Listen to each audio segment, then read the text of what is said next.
টাঙ্গাইলে কৃষক কার্ড উদ্বোধন করলেন প্রধানমন্ত্রী তারেক রহমান। শুরু প্রি পাইলটিং কার্যক্রম, 15 জন কৃষককে কার্ড বিতরণ। পহেলা বৈশাখে রমনায় দর্শনার্থীদের উপচে পড়া ভিড়, আনন্দে মুখর বটমূল, বর্ণিল আয়োজন চলছে ঢাকা বিশ্ববিদ্যালয়ে। খাগড়াছড়িতে বিজু সাংগ্রাই উৎসবের রঙিন আমেজ, পাহাড় জুড়ে উৎসব, নতুন বছরের আনন্দ উচ্ছ্বাস।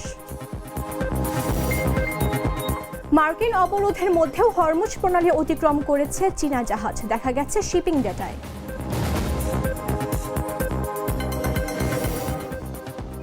এবং ওয়ানডে টি-20 সিরিজ খেলতে ঢাকায় নিউজিল্যান্ড দল। 17 এপ্রিল শুরু ওয়ানডে, পরে টি-20 সিরিজ।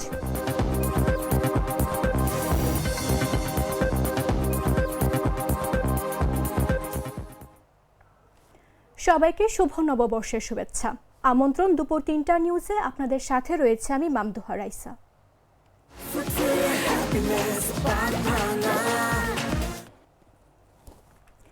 টাঙ্গাইলে কৃষক কার্ডের উদ্বোধন করেছেন প্রধানমন্ত্রী তারেক রহমান। মঙ্গলবার দুপুর 12:30টার দিকে শহীদ মারুফ স্টেডিয়ামের প্রধান অতিথি হিসেবে তিনি কৃষক কার্ড বিতরণ ও প্রি পাইলটিং কার্যক্রমের উদ্বোধন করেন। তিনি এ সময় 15 জন কৃষককে নিজ হাতে প্রধানমন্ত্রী কৃষক কার্ড বিতরণ করেন ও গাছের চারা তুলে দেন।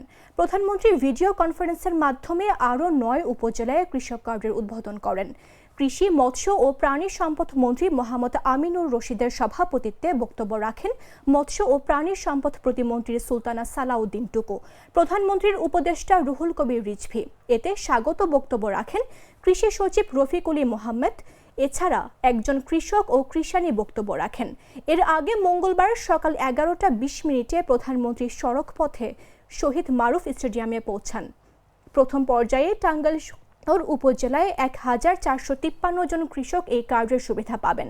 এই কার্ডের মাধ্যমে বছরে 2500 টাকা কৃষকদের পরিচিতি, ভর্তুকি, ঋণ, বীজ ও সার সহ 10 ধরনের সুবিধা পাবেন কৃষকরা। এর ফলে কৃষি সহায়তা বিতরণে মধ্যস্থতাভোগীদের দৌরাত্ম্য কমবে এবং প্রকৃত কৃষকদের কাছে সরাসরি সরকারি সুবিধা পৌঁছানো নিশ্চিত হবে।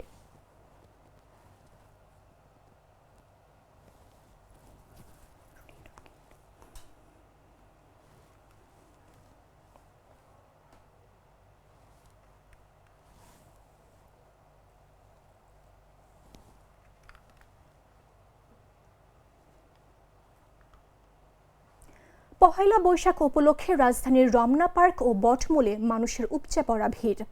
বাংলা নববর্ষ 1433-কে স্বাগত জানাতে সকাল থেকেই নানা আয়োজনে মুখর হয়ে ওঠে পুরো এলাকা। বর্ণিল উৎসবে মেতে ওঠেন দর্শনার্থীরা। একের পর এক হচ্ছে সাংস্কৃতিক অনুষ্ঠান, গান, আবৃত্তি এবং নানা আয়োজনে ভরপুর। পরিবার পরিজন ও বন্ধুদের সঙ্গে নববর্ষকে বরণ করে নিতে রমনায় আসেন হাজারো মানুষ। উৎসবকে ঘিরে আইনশৃঙ্খলা বাহিনীর পক্ষ থেকেও নেওয়া হয় ব্যাপক নিরাপত্তা ব্যবস্থা, যাতে নির্বিঘ্নে উৎসব উপভোগ করতে পারেন দর্শনার্থীরা। বাংলা নববর্ষকে ঘিরে রমনা পার্ক ও বটমূলে মানুষের এই স্বতঃস্ফূর্ত অংশগ্রহণ প্রমাণ করে বাঙালির প্রাণের উৎসব পহেলা বৈশাখ এখনও একই আবেগ আর উৎসাহ নিয়ে উদযাপিত হচ্ছে।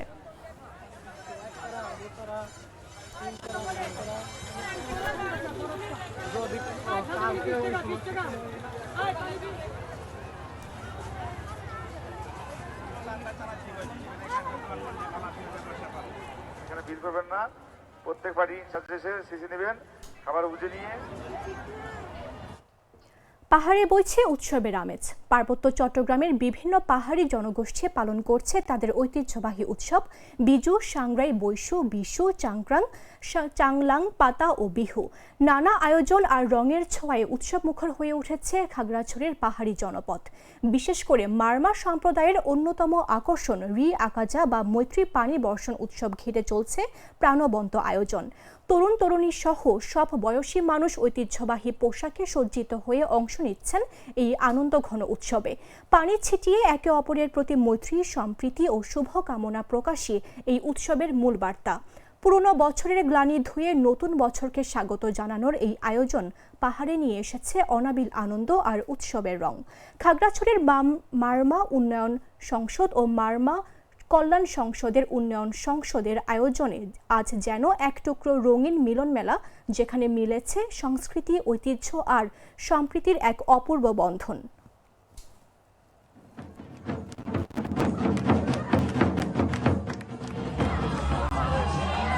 আজকে আমাদের জলকেলি উৎসব।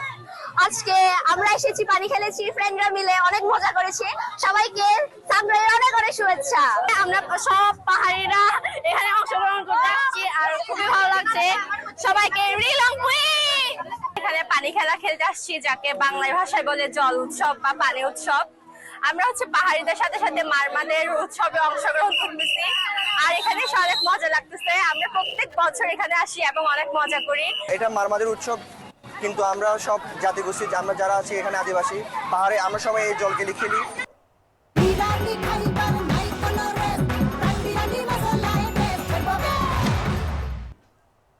পহেলা বৈশাখের সবচেয়ে বর্ণাঢ্য আয়োজন শোভাযাত্রা, যা একসময় ছিল স্বৈরাচার বিরোধী সাংস্কৃতিক প্রতিবাদের প্রতীক, এখন যেটি ঘিরে চলে তীব্র রাজনৈতিক বিতর্ক। নাম পরিবর্তন, প্রতীকের ব্যাখ্যা আর ইতিহাসের পুনর্নির্মাণ সব মিলিয়ে মঙ্গল শোভাযাত্রা থেকে বৈশাখী শোভাযাত্রা হয়ে ওঠার এই যাত্রাপথে নতুন করে প্রশ্ন উঠছে এর পরিচয় ও উদ্দেশ্য নিয়ে। সংস্কৃতির এই প্রাণবন্ত উৎসব কি ধীরে ধীরে রাজনৈতিক প্রভাবের মধ্যে ঢুকে পড়ছে, নাকি সময়ের সাথে বদলে যাওয়া বাস্তবতারই প্রতিফলন? তা নিয়েই এখন আলোচনা তুঙ্গে।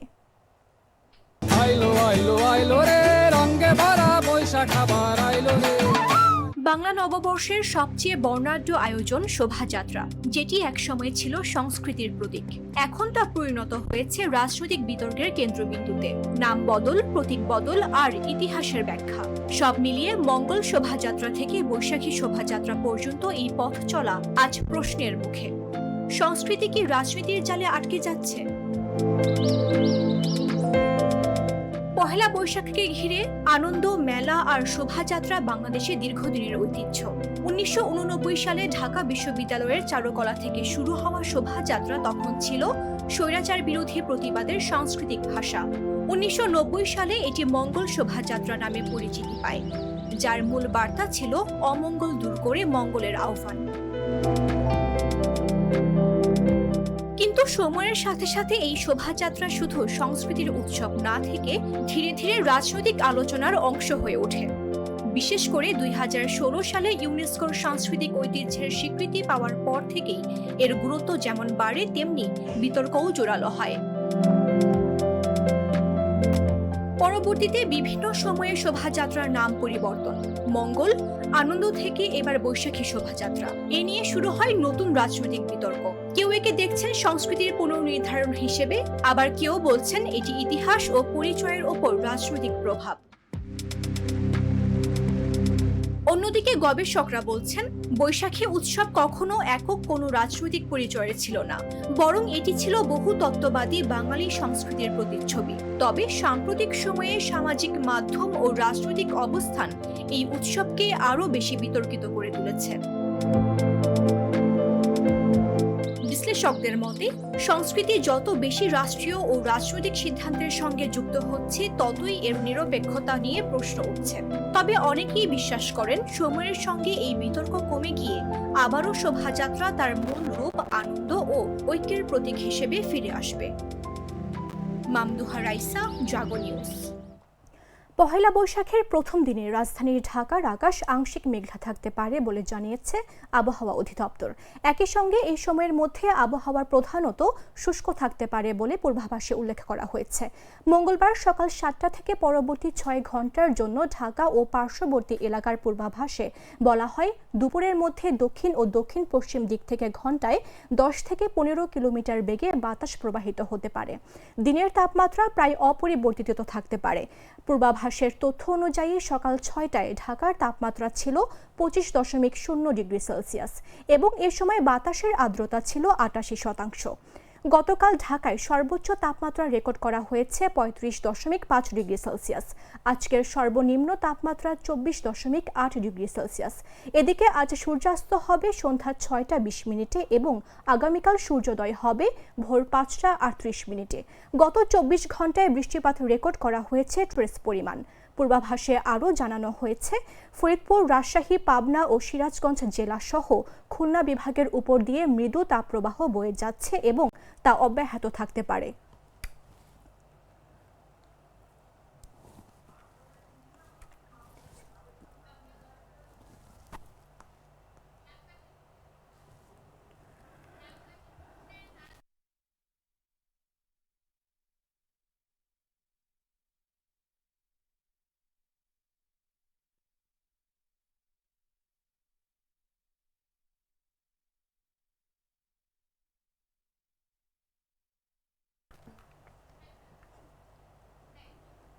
ভোলায় ভুল বুঝতে পেরে দুধ দিয়ে গোসল করে অনলাইন জুয়া খেলা থেকে নিজেকে বিরত রাখার ঘোষণা দিয়েছেন মোহাম্মদ ইউসুফ মুন্সি নামে এক যুবক। সোমবার সন্ধ্যার দিকে দুধ দিয়ে গোসল করার এমন একটি ছবি সামাজিক যোগাযোগ মাধ্যমে ভাইরাল হলে জেলা জুড়ে আলোচনার সৃষ্টি হয়। ইউসুফ মুন্সি ওই যুবকের নাম ভোলার বোরহানউদ্দিন উপজেলার কাচিয়া ইউনিয়নের ৫ নম্বর ওয়ার্ডের ফুলকাচিয়া গ্রামের মুন্সিবাড়ির বাসিন্দা। জুয়া ছেড়ে ইউসুফ মুন্সি জানান, তিনি রড মিস্ত্রি ও মাছের ঘেরের ব্যবসা করে ভালো চলছিলেন।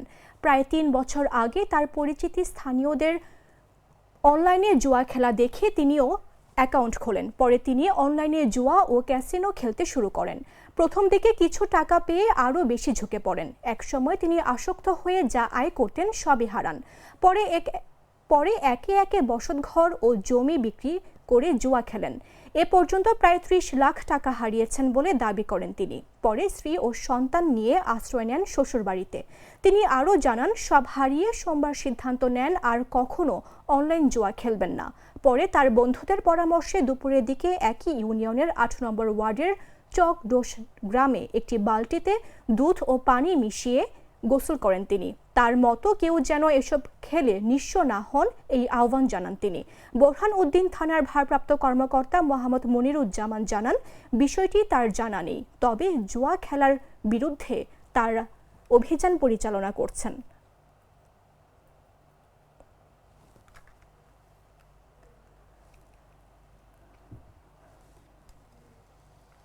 বাছাইকৃত লাল সরিষার দানা থেকে তৈরি হয় প্রাণ সরিষার তেল, আসল ঝাঁঝে আসল স্বাদে। জানাবো আন্তর্জাতিক সংবাদ।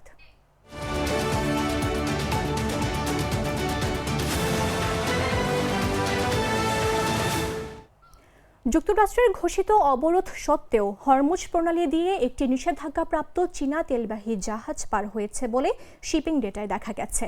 রিচ স্টেরি নামের জাহাজটি অবরোধ শুরুর পর প্রথম জাহাজ হিসেবে প্রণালী অতিক্রম করে উপসাগরে ত্যাগ করেছেন। বিভিন্ন শিপিং ডেটা সংস্থা এই তথ্য নিশ্চিত করেছে।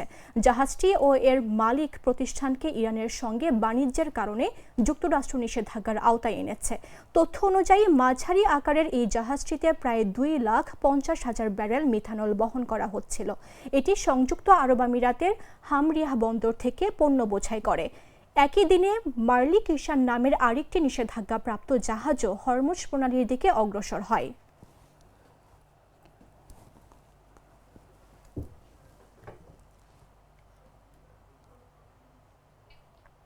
সংবাদ শেষ করব খেলার খবর জানিয়ে।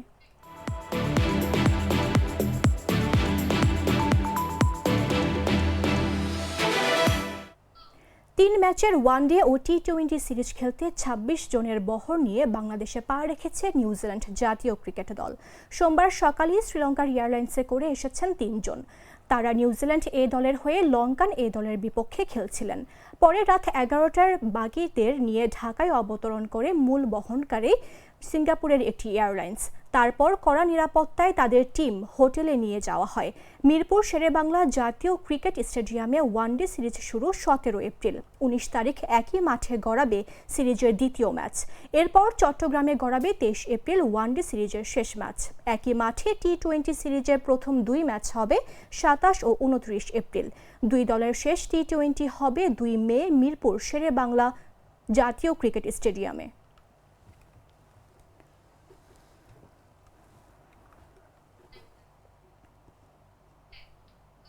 সংবাদ শেষ করার আগে শিরোনামগুলো জানিয়ে দিচ্ছে আরও একবার।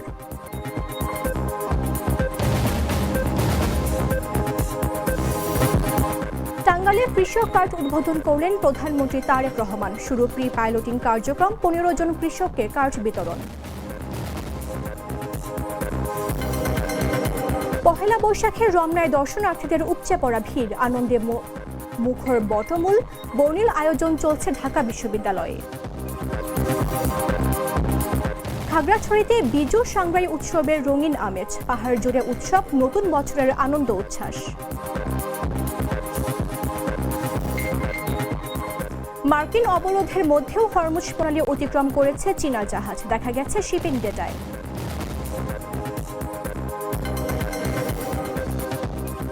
এবং ওয়ানডে টি-20 সিরিজ খেলতে ঢাকায় নিউজিল্যান্ড দল, 17 এপ্রিল শুরু ওয়ানডে, পরে টি-20 সিরিজ।